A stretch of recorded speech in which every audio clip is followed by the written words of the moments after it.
Sri Hari acceptance of truth leads to the supreme welfare. Satyaki Swikruti Southeast Kalyan Swami Ramsukhdasji. There are two things that humans come across in life. One is unchanging or imperishable and the second is ever-changing or perishable. The self, that is the essence of existence, is imperishable, and the body and the world, which are ever-changing, are perishable. Regarding the subject of the essence, the self, the following verses are mentioned in the Gita and the Ramayana. Gita 15.7. In this world, the Atman, self, behaving as, having become, an individual, Jeev, is my own eternal part. Significant point here is that our essential relationship is not with body world, rather, being a part of the supreme consciousness, God. Our essential relationship is with the God, universal consciousness, alone. There is a fundamental error implicit in the assumption that regards the self as belonging to the world and the world as belonging to the self. We have established an erroneous relationship with this body world. Being a part of the Supreme, Paramatma, in reality the self can never be distant from the Supreme, and can never be one with this ever-changing world. This is an established principle. Our relation with Paramatma, Supreme Consciousness God, can never be severed, and we can never establish a permanent relation with this inert body world. It is indeed a major mistake that the one who we have an eternal and real relationship with we have forgotten.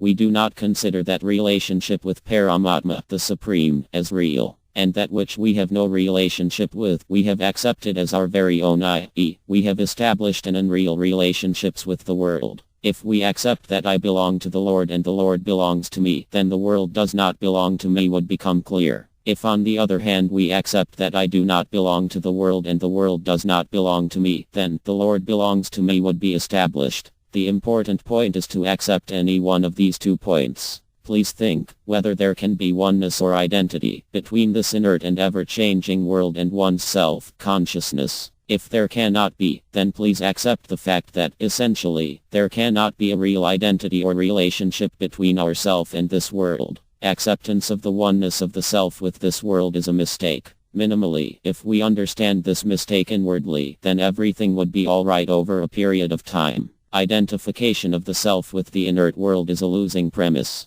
There is no gain whatsoever. And there is only gain, and absolute gain only, in non-identification of the self with the world. There is no loss at all. The absolute truth is that body does not remain with us. How can a thing that is not really ours remain with us? Neither we can become distant from the Lord, nor can the Lord become distant from us. The Lord is our own. He is ever close to us and we are never distant from Him. How can He become distant from us? Body, objects, money, property, house, etc. are perishable. These things cannot remain with us and we cannot remain with them. However, whether we know the Supreme Spirit, God, or we do not, there cannot be any separation between ourself and the Supreme Spirit, God. Bodies, whether it be the gross, subtle or causal body, it belongs to Prakriti nature, and whether we consider ourselves as good or bad, we belong to the Lord. If this is understood, then one is liberated in the present, as our bondage is due only to this identification with perishable objects. We are bound only by the things that we regard as ours. That which we do not regard as our own, we are not bound by those things. Question: despite the intellectual understanding of this teaching, I do not belong to the world and the world does not belong to me. I belong to the Lord and the Lord belongs to me. We are unable to inwardly accept it. What should be done? Answer: please think whether you consider the acceptance of this point as proper or its non-acceptance as proper. If acceptance is considered as correct, then what is preventing you? If there is a beneficial teaching, one should accept it even forcibly. It becomes simpler after acceptance. Basically, you do not want to accept the fact inwardly, in my opinion. This is basically due to a desire for enjoyments and pleasures. Due to this desire for pleasures, the fundamental truth is not accepted. Please forcefully, blindfoldedly, clenching your teeth, placing weight on the chest, accept the fact that you belong to the Lord and that Lord belongs to you. This body is not yours, not yours. Not yours. When even the body is not really ours, then what in the world can be ours? Question: objects in the outside world form impressions on our minds, thus affecting us. What should one do in such situation? Answer: do not value the impressions. When a likable thing is seen, it is pleasing, there is a desire in the mind to get it. Even when such an impression is formed, there should be this inner knowledge that this thing is not mine. Instead of giving importance to the impression of the objects, one should value the fact of this inner knowledge. By considering impressions as significant, you lose sight of the real fact. Make a determined resolve right now that you will no longer accept the impression, but accept the reality, the truth, from now on. Consider also that impressions take place sometimes, not all the time, but if you consider them as permanent, this is a mistake. In reality, you are not the body of childhood is no more, but yourself is the same. Therefore kindly do not give any significance to the impressions. One should be impressed by the truth reality. If an impression of unreal is formed, it should not be valued. The truth is that we are not the body and the body is not ours. On the path to liberation or in the movement towards the Lord, gross, subtle or causal bodies are not helpful. Body is of use to the family, society or the world. It is of no use to the self. Thus keep the body busy in the service of the family, society and world. This is an extremely important point. If you accept it, you would be ever happy. There is a plain misconception that body would be beneficial to us. Neither the gross, nor the subtle, nor the causal bodies are of any use to the self. Understanding this fact leads to immense welfare. The gross body performs actions, thoughts occur in the subtle body, and steadiness or samadhi, trance, is a function of the causal body. Actions, thoughts and samadhi are not of the self, therefore one should not depend upon these. Fundamentally, the useful thing for you is non-entertainment of any thoughts. In many scriptures samadhi has been highly glorified. However, even samadhi is of no use to the self. Neither actions, nor thoughts, nor trance is of any use to the self. Similarly, concentration, pranayama, breath control, and awakening of kundalini are of no use to the self.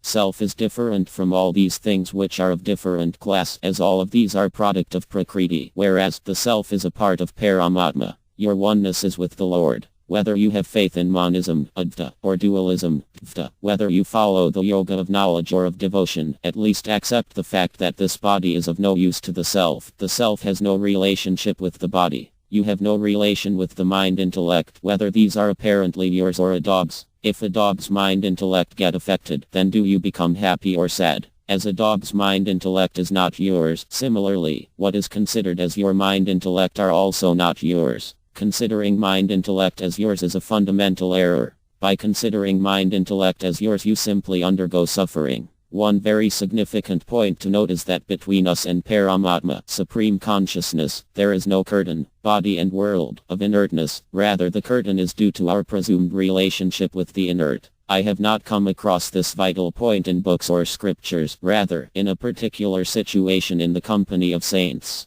Hence one can reach perfection by accepting the fact that I do not have any relationship with body, senses, mind, intellect. Question: what practices one has to undertake to get rid of this relationship with inert? Answer: it is not a matter of practicing something. Relationship with inert world does not dissolve by practice. On the other hand, viveka, discrimination, and vichara, right thinking, are helpful in severing of the presumed relationships with the inert. If you give due respect to your conclusions based on discrimination, then this relationship can be severed in the present. You need both knowledge and faith. We do not have a relationship with inert. This is knowledge, and our true relationship is with the Lord. This is faith. Inert would not have any effect if it is clearly known that nothing in the infinite cosmos can be called ours. Practice does not produce this knowledge, but right discrimination can produce this result in an instant. Self does not get affected. The self is as it is. Actually, liberation is the nature of the self. The unreal has no existence and the real never ceases to be. The truth of both has been perceived by the seers of truth.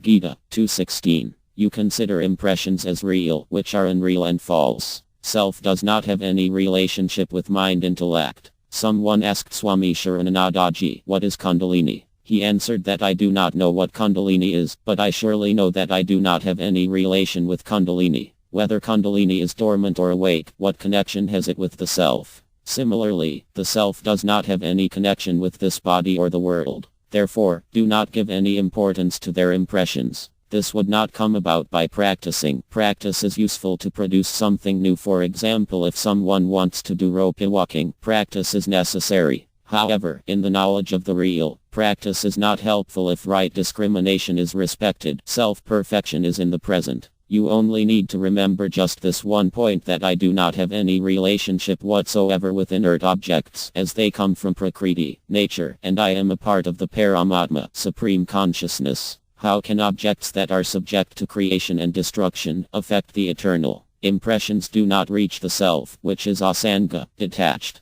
Steadiness and samadhi also do not belong to the self, being products of the causal body. Yourself is different from the causal body. In samadhi there are two states. One is effortlessly rooted in the self, which is the natural state. Your essence is pure existence. The conclusion is that inert and sentient do not meet, and it is not possible for them to meet. Relationship between inert and sentient is false. As the night of new moon cannot meet with the sun, inert cannot meet with the sentient. Question: if the relationship between inert and sentient is false, then why so much difficulty in dropping it? Answer: even though relationship between inert and sentient is false, you find it difficult to drop, as you have given undue significance to inert and sentient. Therefore, from today itself start giving due respect to discrimination, and truthfully accept the fact that our relationship is with Paramatma and not with the inert things. With respect to human body, there is a desire for enjoyment. Whereas, with regards to the essence of the self, there is a desire for knowledge, and with respect to Paramatma, the Supreme Lord, there is a desire for love.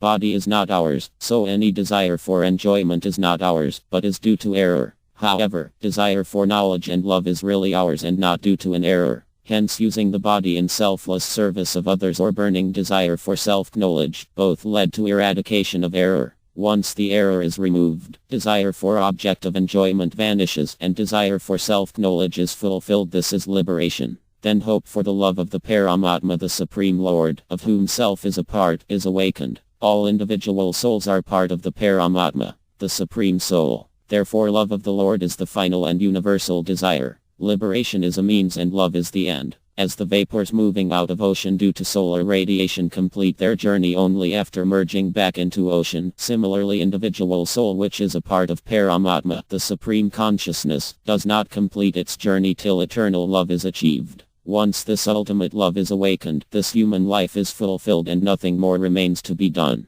Narayana, Narayana, Narayana. From book Acceptance of Truth Leads to the Supreme Welfare by Swami Ramsukhdasji. To read this book, please visit Acceptance of Truth Leads to Supreme Welfare.